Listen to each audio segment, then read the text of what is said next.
এবারের প্রশ্ন, অ্যারিস্টটলের যুক্তি পদ্ধতি ছিল নির্গম পদ্ধতি, অনুগমপন্থীর প্রায়োগিক আর সংশয়বাদী। সঠিক উত্তর হচ্ছে ডিডাকটিভ বা নির্গমপন্থী। তো তিনি বিশ্বাস করতেন যে সাধারণ নীতি বা তথ্য থেকে একটা নির্দিষ্ট সিদ্ধান্তে পৌঁছানো যায়, আর যেটাকে বলা হয় ডিডাকটিভ রিজনিং। ইন্ডাকটিভ রিজনিং কি?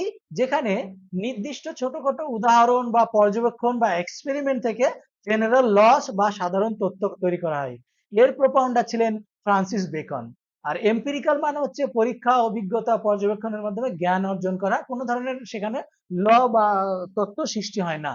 আর সংশয়বাদী মানে স্কেপটিক্যাল, কোনো কিছু সম্বন্ধে নির্দিষ্ট কোনো সিদ্ধান্ত থাকে না, সবসময় একটা প্রশ্ন বা কনফিউশন তাতে থেকে যায়। এবারের প্রশ্ন, কে নীল নদীর বন্যার কারণ হিসাবে ইথিওপিয়ায় গ্রীষ্মকালীন বৃষ্টিকে দায়ী করেন?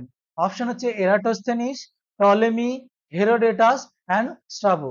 সঠিক উত্তর হচ্ছে ডি, স্ট্রাবো। এই স্ট্রাবো করেছিলেন কি? তিনি গ্রিক ভূগোলবিদ ছিলেন। তিনি ইথিওপিয়ায় যে গ্রীষ্মকালে যে বৃষ্টিপাত হতো, অত্যধিক বৃষ্টিপাত হতো, তাতে নীল নদীতে বন্যা হয়, এইটাই তিনি কারণ হিসাবে নির্ধারণ করেছিলেন। 9 নম্বর প্রশ্ন, পৃথিবী গোলাকার এই তত্ত্ব প্রথম কল্পনাগতভাবে প্রকাশ করেন কে? থেলেস, এরাটোস্থেনিস, পাইথাগোরাস আর হিকাটিয়াস। সঠিক উত্তর হচ্ছে পাইথাগোরাস। আমরা এই পাইথাগোরাসকে ত্রিকোণমিতির সূত্রের জন্য চিনি।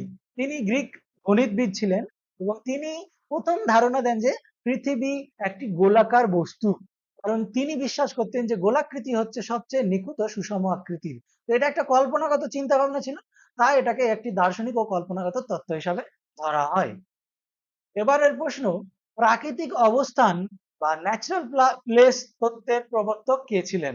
Plato, Aristotle, Eratosthenes, Anaximander. সঠিক উত্তর হচ্ছে অ্যারিস্টটল, বি, অ্যারিস্টটল। এই অ্যারিস্টটল তার ন্যাচারাল প্লেস তত্ত্বে বলেছেন প্রতিটি উপাদান, মাটি, জল, বায়ু, আগুন, তাদের স্বভাবজাত গন্তব্যের দিকে গমন করে। যেমন মাটি জল নিচের দিকে চলে যায়, আগুন আর বায়ু উপরের দিকে উঠে যায়। তো ন্যাচারাল প্লেস তত্ত্বের প্রবর্তক ছিলেন অ্যারিস্টটল। এবারের প্রশ্ন, স্কেল অনুযায়ী আঁকা প্রথম মানচিত্র কে আঁকেন? হেরোডোটাস, টলমি, অ্যানাক্সিমান্ডার, হিকাটিয়াস। প্রথম সায়েন্টিফিক মানচিত্র অ্যানাক্সিমান্ডার এঁকেছিলেন। তো সঠিক উত্তর হচ্ছে সি, অ্যানাক্সিমান্ডার, যিনি প্রথম বৈজ্ঞানিক মানচিত্র আঁকেন।